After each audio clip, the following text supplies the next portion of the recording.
Guys, आपको हमारे video में स्वागत है। आज हम पढ़ने वाले हैं क्लास 10 की एक्सरसाइज 3.5 के चौथे क्वेश्चन को।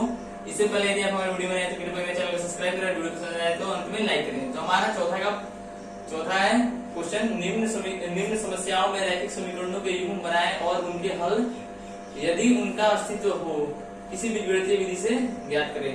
तो हमारा चौथा का पहला क्वेश्चन है, एक छात्रावास के मासिक व्यय का एक भाग नियत है तथा शेष इस पर निर्भर करता है कि छात्र ने कितने दिन भोजन लिया है। जब एक विद्यार्थी ए को जो 20 दिन भोजन करता है 1000 रुपए छात्रावास के ब्याज के लिए अदा करने पड़ते हैं, जबकि एक विद्यार्थी बी को जो 6 दिन भोजन करता है छात्रावास के व्यय के लिए 1180 रुपए अदा करने पड़ते हैं।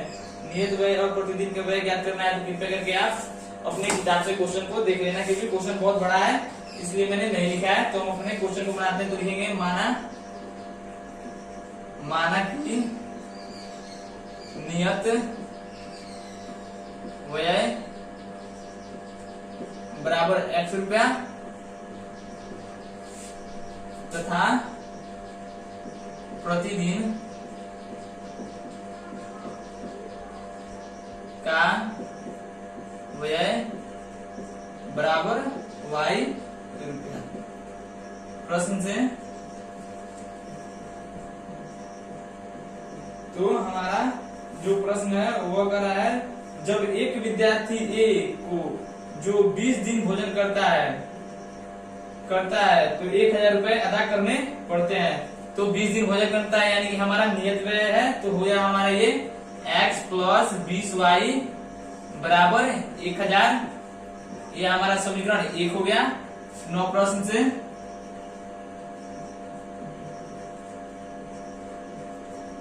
से तो हमारा जो दूसरा है विद्यार्थी बी, वो जब एक विद्यार्थी बी को जो 26 दिन भोजन करता है तो उसे 1180 रुपया अदा करना पड़ता है, यानी कि इसका भी नियत व्यय है। तो 26y बराबर दिन इसका नियत है, तो ये हो जाएगा 1180। ये हमारा समीकरण सेकंड। और ये हमारा क्वेश्चन कर रहा है किसी बीजगणितीय विधि से सॉल्व करने। तो हमारे पास तो 5 बीजगणितीय विधि है, आपको जिससे आसान लगे उससे बना लीजिएगा। मैं इसे लुप्तीकरण विधि से बना देता हूँ। तो लुप्तीकरण विधि में करते हैं क्या है, किसी दोनों ये पदों में से किसी एक को समान करते हैं। तो हमारा पहला पद समान दिया हुआ है, लिखेंगे, और चिन्ह समान है तो घटाएंगे 1 माइनस 2 से। तो हमारा समीकरण 1 है x प्लस 20y बराबर 1000, और दूसरा हमारा समीकरण है x प्लस 26y बराबर 1180। और चिन्ह विपरीत है, जब हम घटाएंगे तो ये माइनस का प्लस हो जाएगा, प्लस का माइनस हो जाएगा। तो हमारा माइनस प्लस कट जाएगा और ये माइनस 6y बचेगा, और बराबर ये हमारा बच जाएगा माइनस 180। माइनस माइनस कट जाएगा, y बराबर हमारा हो गया 180 बटे 6, और बराबर हमारा y का मान आ गया 30 रुपया। 30 हमारा प्रतिदिन का किराया है 30 रुपया। अब हम y के मान को या तो समीकरण 1 में रख के निकालें या तो समीकरण 2 में रख के निकाल लें। तो मैं समीकरण 1 में रख के इसको निकाल देता हूं। y का मान समीकरण 1 में रखने पर, तो जब हम अपने y के मान को समीकरण 1 में रखेंगे तो हमारे y के स्थान पे y का मान हो जाएगा। तो मैं पहले समीकरण 1 को लिख ले रहा हूं, उसके बाद से हमारा y का मान जो है वो 30 आया है। हम y के स्थान पे y के मान को लिख देंगे 20 गुणे 30 बराबर हमारा हो जाएगा 1000। अब हमारा x का बराबर x का मान आ जाएगा 1000, और इसमें इससे गुणा करेंगे तो हमारा 600 होगा। तो हो जाएगा x बराबर 400। अब हमारा x और y का दोनों मान निकल चुका है, तो लिखेंगे इसलिए नियत किराया नहीं, नियत व्यय बराबर हो जाएगा x बराबर हमारा 400 रुपए और प्रतिदिन दिन का व्यय। तो हमारा प्रतिदिन के व्यय को y से डिनोट किए थे और y का मान हमारा 30 आया है, तो ये 30 हो जाएगा रुपया और रुपया। हमारा ये आंसर हो गया। आइए हम अपने दूसरे क्वेश्चन बनाते हैं। तो हमारा दूसरा क्वेश्चन है एक भिन्न 1/3 हो जाता है जब उसके अंश से 1 घटा लिया जाता है, और वह 1/4 हो जाता है जब उसके हर में 8 जोड़ दिया जाता है। वह भिन्न ज्ञात करते। तो ये क्वेश्चन में कुछ नहीं है, थोड़ा क्वेश्चन को घुमा दिया है। तो और हमें इस क्वेश्चन को हमारे चौथे नंबर में दिया है किसी भी गणितीय विधि से सॉल्व कर सकते हैं। तो मैं अपने सारे क्वेश्चन को लुप्तीकरण विधि से ही सॉल्व करूंगा। तो इसे भी मैं लुप्तीकरण विधि से सॉल्व करूंगा। तो पहले लिखेंगे माना भिन्न का अंश, तो हमारा भिन्न का अंश x हो जाएगा तथा भिन्न का हर हमारा हो जाएगा y। तो हमें वह भिन्न भी ज्ञात करना है, तो लिखेंगे इसलिए अभिष्ट भिन्न। तो हमारा भिन्न x y y के x/y के रूप में होता है। तो प्रश्न से तो हमारा प्रश्न कर रहा है एक भिन्न 1/3 हो जाती है जब उसके अंश में 1 घटाया जाता है। तो हम उसके अंश से 1 घटा लेंगे और हमारा हर वैसे ही रहेगा और ये भिन्न 1/3 हो जाती है। अब इसमें क्रॉस मल्टीप्लाई करेंगे तो हमारा 3x - 3 बराबर y हो जाएगा, और इसे हल करेंगे तो हमारा हो जाएगा 3x - y बराबर 3। हमारा समीकरण 1 हमें प्राप्त हो गया। अब दोबारा हमारा प्रश्न कर रहा है ये वह 1/4 हो जाती है जब उसके हर में 8 जोड़ दिया जाता है। तो हमारा भिन्न हो गया x/y प्लस 8, हर में 8 जोड़ दिए तो हमारा वो 1/4 हो जाती है। इसका भी क्रॉस मल्टीप्लाई करेंगे तो हमारा आ जाएगा 4x बराबर y प्लस 8, और इसे सॉल्व करेंगे तो हमारा आ जाएगा 4x - y बराबर 8। हमारा समीकरण 2 भी प्राप्त हो गया, 1 और 2 हमें प्राप्त हो गए। अब हम इसे लुप्तीकरण विधि से सॉल्व करेंगे तो हम क्या करते हैं, इसमें किसी भी पद को बराबर करते हैं। तो ऑलरेडी हमारा ये जो पद है वो दूसरा बराबर दिया हुआ है, और चिन्ह जब समान हो तो उन्हें घटाते हैं। तो 1 - 2 से तो हमारा पहला समीकरण है 3x - y बराबर 3, और दूसरा है 4x - y बराबर 8। और जब हम घटाएंगे तो प्लस का माइनस और माइनस का प्लस कर देंगे। तो अब ये माइनस प्लस कट जाएगा और ये बचेगा -x बराबर -5। अब ये माइनस माइनस कट जाएगा, बराबर के दोनों तरफ है, तो x बराबर हमारा 5 आ गया। अब हम अपने x के मान को या तो समीकरण 1 में रख के निकाल लें या तो अपने समीकरण 2 में रख के निकालें, किसी में भी रख के निकाल सकते हैं। मैं x का मान समीकरण 1 में रख के निकाल देता हूं। x का मान समीकरण 1 में रखने पर, तो जब अपना x का मान समीकरण 1 में रखेंगे तो हमारा समीकरण 1 है 3x - y बराबर 3। इसमें x के स्थान पे x का मान रख देंगे तो 3 × 5 हो जाएगा, -y बराबर 3। और जब हम इसे सॉल्व करेंगे तो हमारा हो जाएगा 15 - y बराबर 3। तो हमारा -y बराबर हो जाएगा 3 - 15। तो 3 - 15 हो गया। मैंने 15 को उधर लेके चले गए हैं। तो अब इसे सॉल्व करेंगे तो हमारा -y बराबर आ जाएगा -12। माइनस माइनस कट गया और हमारा y बराबर आ गया 12। तो हमारा y का मान 12 आ गया है और हमारा x का मान 5 आ गया है। और हमें आपको अभिष्ट भिन्न ज्ञात करना है, तो लिखेंगे इसलिए अभिष्ट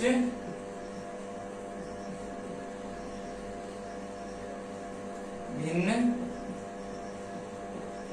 बराबर x/y। अब हमारा जो x का मान है वो 5 है और y का मान जो है हमारा 12 है, तो इसे रख देंगे तो हमारा हो जाएगा 12/y सॉरी x का मान 5 है तो 5/12 हमारा आंसर हो गया। हम अपने तीसरे क्वेश्चन को बनाते हैं। तीसरा क्वेश्चन हमारा बड़ा है इसलिए मैंने बोर्ड पेज से नहीं लिखा है। तो हमारा तीसरा क्वेश्चन है, यश ने एक टेस्ट में 40 अंक अर्जित किए। उसने प्रत्येक सही उत्तर पर 3 अंक मिले तथा अशुद्ध उत्तर पर 1 अंक मिलने की कसौटी की गई। यदि उसने सही उत्तर पर 4 अंक मिलते हैं तथा अशुद्ध उत्तर पर 2 अंक कटते हैं तो यश 50 अंक अर्जित करता है। तो टेस्ट में कितने अंक मिले? तो आइए हम इस क्वेश्चन को बनाते हैं। कृपया करके इस क्वेश्चन को आप अपने बुक से पढ़ लीजिएगा। तो लिखेंगे, माना प्रत्येक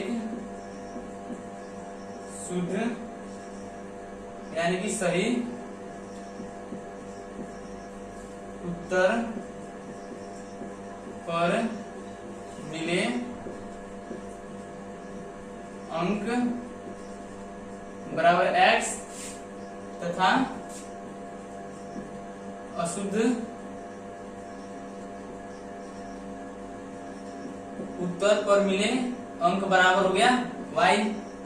प्रश्न से तो हमारा प्रश्न जो कह रहा है वो, जब यश ने एक टेस्ट में 40 अंक अर्जित किए हैं, जब उसने प्रत्येक सही उत्तर पर 3 अंक मिले तथा अशुद्ध उत्तर पर 1 अंक की कसौटी की गई। अशुद्ध उत्तर पर उसकी 1 अंक को घटा लिया गया। तो हमारे प्रत्येक सही उत्तर पर उसने सही उत्तर पर 3 अंक मिले, तो उसे प्रत्येक सही उत्तर पर 3 अंक मिले और एक गलत उत्तर हुआ तो उसे कसौटी में अशुद्ध उत्तर पर 1 अंक को कसौटी की गई। तो मतलब 1 अंक घटा लिया गया।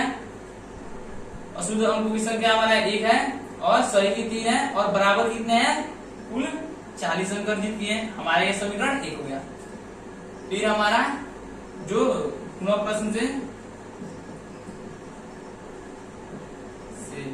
तो हमारा दोबारा है, यदि उसने सही उत्तर पर 4 अंक मिले, तो सही उत्तर पर उसे 4 अंक यानी कि 4x मिले तथा अशुद्ध उत्तर पर 2 अंक कसौटी कर लिए गए तो -2y हो जाएगा और बराबर कितने अंक मिले कुल से? 50। तो हम इसे और आसान बना लेते हैं। तो इन दोनों में हम 2 कॉमन ले सकते हैं। तो 2 कॉमन ले लेंगे तो हमारा 2x - y बराबर 50 और ये 2 से कट जाएगा, हमारा 25 आ जाएगा। तो हो जाएगा 2x - y बराबर 25। हमारा समीकरण 2 हो गया। अब हम समीकरण 1 और 2 को लुप्तीकरण विधि से बना लेंगे। तो हमारा ये जो पद है बराबर है दोनों में, तो लिखेंगे और दोनों के चिन्ह समान है तो घटा लेंगे 1 - 2 से। तो समीकरण 1 - 2 से तो हमारा पहला समीकरण है 3x - y बराबर 40 और दूसरा हमारा समीकरण 2x - y बराबर 25। 2x - y बराबर 25 और जब हम घटाते हैं तो चिन्हों को बदल देता है, माइनस का प्लस और प्लस का माइनस, माइनस प्लस माइनस, हमारा माइनस प्लस कर जाएगा और ये x बचेगा और ये बराबर 15। तो हमारा x का मान जो है वो 15 आ गया है। अब x के मान को या तो समीकरण 1 में रख ले या तो समीकरण 2 में रख के अपने y के मान को निकाल लें। तो मैं समीकरण 1 में रख के y के मान को निकाल दे रहा हूं। x का मान समीकरण 1 में रखने पर तो हम पहले अपने समीकरण 1 को लिख लेंगे। हमारा समीकरण 1 है 3x - y बराबर 40। 3x - y बराबर 40। तो हम इसमें से क्या करेंगे, x के स्थान पे x का मान रख देंगे। तो हमारा हो जाएगा 3 × 15 - y बराबर 40। तो हमारा हो जाएगा -y बराबर 40। 3 × 5 15 क्या है 45 और उधर जाएगा प्लस में तो हो जाएगा तो माइनस हो जाएगा -45। तो हमारा y बराबर -y बराबर -5, दोनों तरफ माइनस से कट जाएंगे और हमारा y का मान 5 आएगा। फिर हमारा प्रश्न क्या है, टेस्ट में कितने प्रश्न थे। अब हमें याद करना है कि टेस्ट में कुल कितने प्रश्न थे। तो यहाँ पे लिखेंगे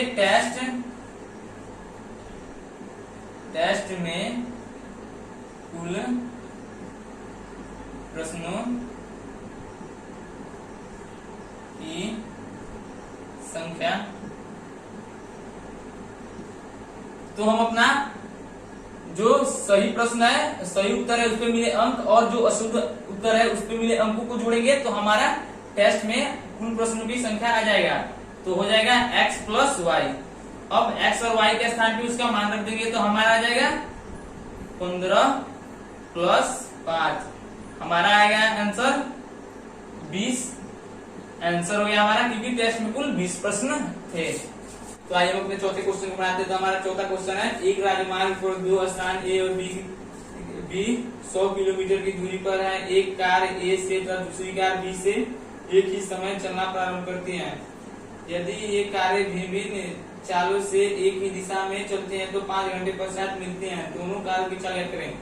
तो हमें दोनों कारों की चाल ज्ञात करना है और ये प्रश्न बड़ा था इसलिए मैंने नहीं लिखा हुआ है, आप कृपया के बुक से देख लीजिएगा। तो हमारा क्वेश्चन, दो राजमार्ग है ए और बी, इन दोनों के बीच की दूरी है 100 किलोमीटर। और ये हालांकि ये क्वेश्चन आपकी बुक में पूरा नहीं दिया हुआ है, आधा अधूरा ये क्वेश्चन है। इसमें हो जाएगा कुल दूरी। तो हमारा माना कार ए की चाल, हमें दोनों कारों की चाल ज्ञात करनी है। ए और बी की तो कार ए की चाल हो जाएगी x किलोमीटर प्रति घंटा और कार बी की चाल, हमारा कार बी की चाल हो जाएगी y किलोमीटर प्रति घंटा। तो प्रश्न से हमारा ये प्रश्न बुक में अधूरा दिया हुआ है। तो कुल चाल बराबर 100 किलोमीटर दिया हुआ है बुक में। और हमारा हो जाएगा जब दोनों कारें एक ही दिशा में चलना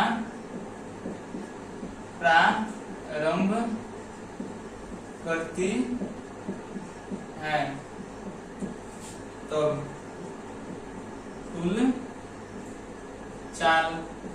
तो ये हमारे बुक में दिया है, जब दोनों कारें एक दिशा में चलना प्रारंभ कर दिए तो कुल चाल जाएगा x माइनस वाई किलोमीटर प्रति घंटा।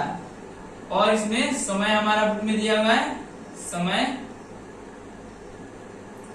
समय बराबर 5 घंटा। और दूरी कितनी है हमारी दोनों राजमार्गों के बीच की 100। अब हमें इसमें सूत्र का, दूरी के सूत्र का प्रयोग करेंगे, चाल गुणे समय बराबर दूरी होता है। तो हमारा चाल है x माइनस वाई, समय है 5 और दूरी है 100। तो हम यहीं से 100 को कटा लेंगे तो हमारा 20 आ जाएगा। तो हो जाएगा x माइनस वाई बराबर 20।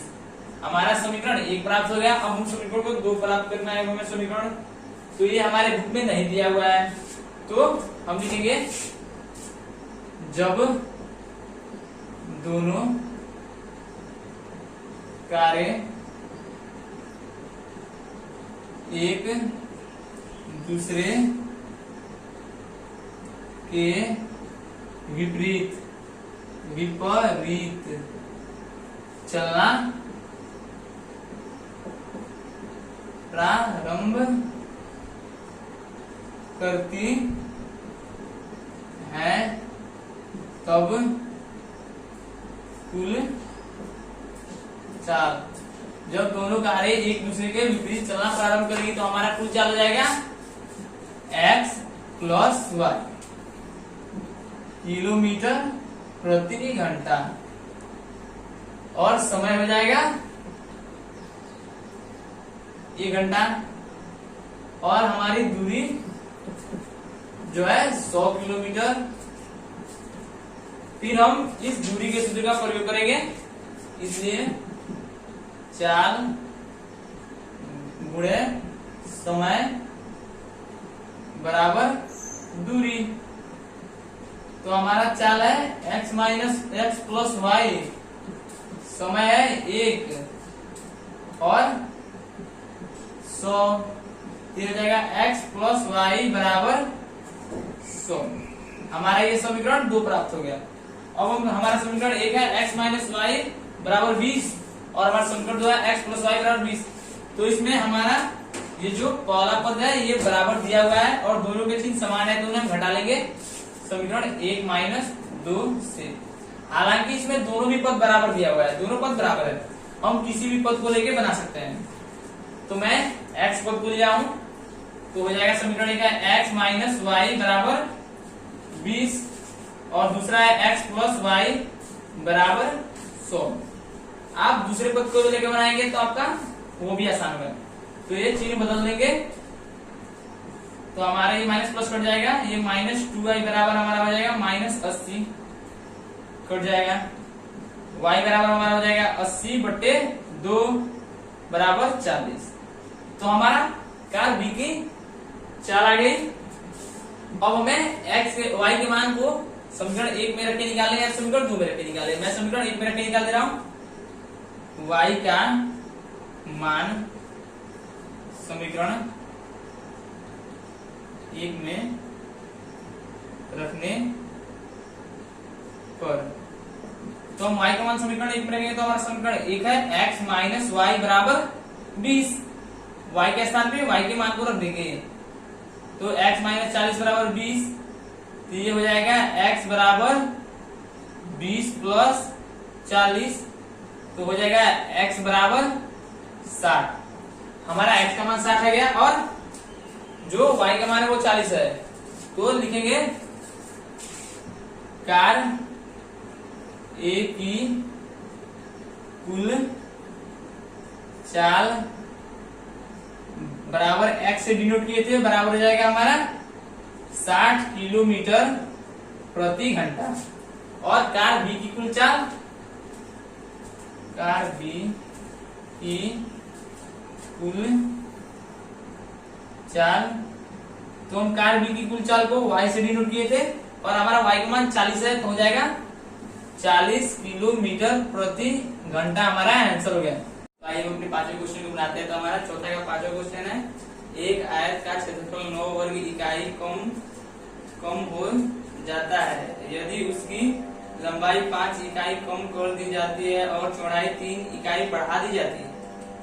यदि हम लंबाई को 3 इकाई और चौड़ाई को 2 इकाई बढ़ा दें तो क्षेत्रफल 67 वर्ग इकाई बढ़ जाता है। आयत की विमाएं ज्ञात करें। तो हमें इसमें लंबाई और चौड़ाई ज्ञात करना था और ये प्रश्न बड़ा है इसलिए मैंने इसे नहीं लिखा है। तो लिखेंगे माना आयत की लंबाई बराबर x इकाई और चौड़ाई, आयत की चौड़ाई बराबर y इकाई। और हमारा इसलिए आयत का अभिष्ट क्षेत्रफल हमारा हो जाएगा लंबाई गुणे चौड़ाई। तो हमारा लंबाई x है और चौड़ाई y है, हो जाएगा x गुणे y, तो हो जाएगा x y वर्ग इकाई। प्रश्न से तो हमारा प्रश्न क्या करें, उसकी लंबाई, एक आयत का क्षेत्र 9 वर्ग इकाई कम हो जाता है यदि लंबाई 5 इकाई कम कर दी जाए। तो आयत की नई लंबाई बराबर हमारा हो जाएगा x माइनस 5 इकाई, क्योंकि लंबाई में 5 कम कर दी गई है, और आयत की नई चौड़ाई बराबर प्रश्न कर रहा है और चौड़ाई 3 बढ़ा दी जाए तो y प्लस 3 चौड़ाई बढ़ा दी गई है इकाई। तो हम इसका क्षेत्रफल निकालेंगे, इसलिए आयत की नई क्षेत्रफल, तो हमारा आयत का नया क्षेत्रफल का लंबाई गुणा चौड़ाई, तो लंबाई है x माइनस 5 और चौड़ाई है y प्लस 3। तो हम जब इसे बनाएंगे तो हमारा हो जाएगा, हल करेंगे तो हो जाएगा x में y से गुणा करेंगे X Y plus 3x minus 5y minus 15। अब हमारी ये नई चौड़ाई नई क्षेत्रफल ज्ञात हो गई। अब हमें इसलिए नई क्षेत्रफल बराबर अभीष्ट क्षेत्रफल। तो हमारा प्रश्न क्या है, एक आयत का क्षेत्र 9 वर्ग इकाई कम हो जाता है यदि उसकी लंबाई 5 इकाई कम कर दी जाए और चौड़ाई 3 इकाई बढ़ा दी जाए। तो हमने लंबाई 5 इकाई कम करके और चौड़ाई 3 इकाई बढ़ा के उसका क्षेत्रफल निकाल लिया है। तो जो ये हमारा हो जाएगा, हमारा तो नया वाला क्षेत्रफल होगा, यहाँ पे लिख लेंगे X Y plus 3x minus 5y बराबर माइनस 15। और हमारा अभीष्ट क्षेत्रफल में से कितना कम हो जा रहा है, 9 कम हो जा रहा है। तो ये कट जाएंगे दोनों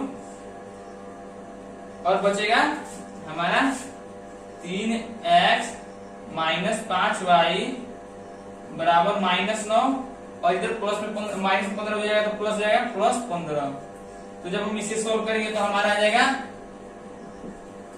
3x माइनस 5y और बराबर 6। समीकरण 1 हो गया हमारा। तो हमारा पुनः प्रश्न से फिर पुनः प्रश्न से, तो जो हमारा दोबारा प्रश्न कर रहा है, यदि हम लंबाई को 3 इकाई और चौड़ाई को 2 इकाई बढ़ा दें तो नई लंबाई हमारा हो जाएगा नई लंबाई। तो हमारा नई लंबाई हो जाएगी x प्लस कितना बढ़ाना है, x प्लस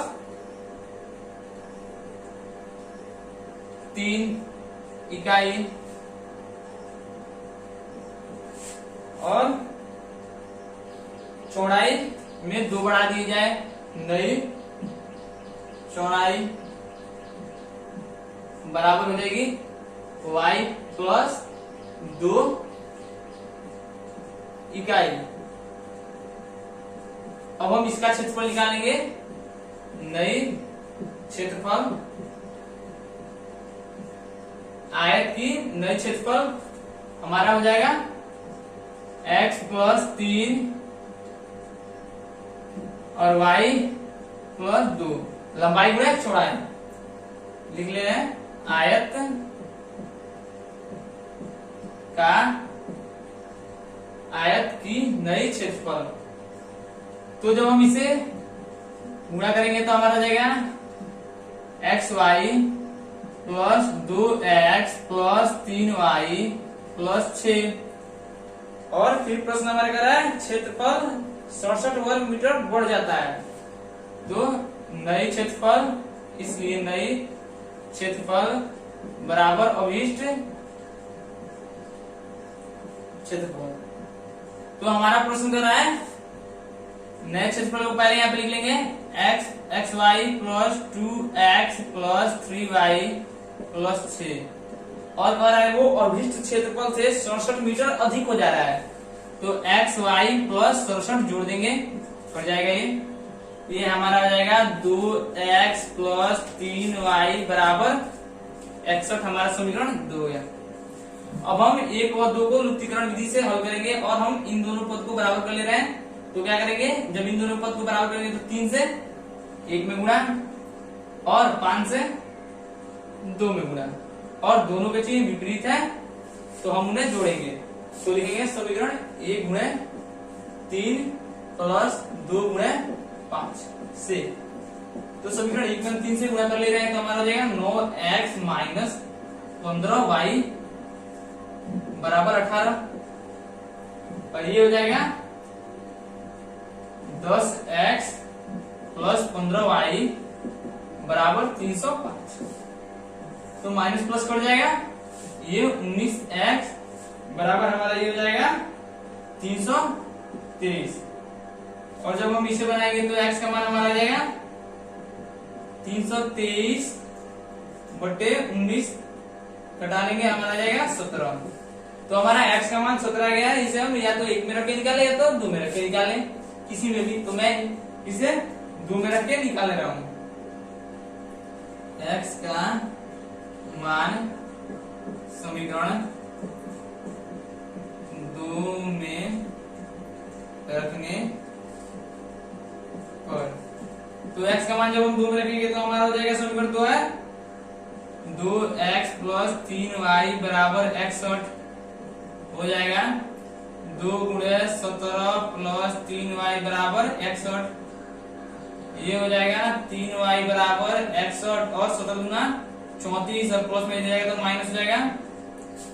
और जब हम इसे सोल्व करेंगे तो हमारा आ जाएगा 27। तो y बराबर हमारा आ जाएगा 27 बटे 3, कटा लेंगे तो हमारा y का मान आ जाएगा 9। 3 y का मान हमारा आ गया 9। अब हम तो इसलिए आयत की लंबाई जिसे हमने x से डिनोट किया था बराबर हमारा x का मान कितना है 17 इकाई चौड़ाई, जिसे हमने y से डिनोट किया था तो हमारा चौड़ाई का मान कितना है 9 इकाई। ये हमारा आंसर हो गया।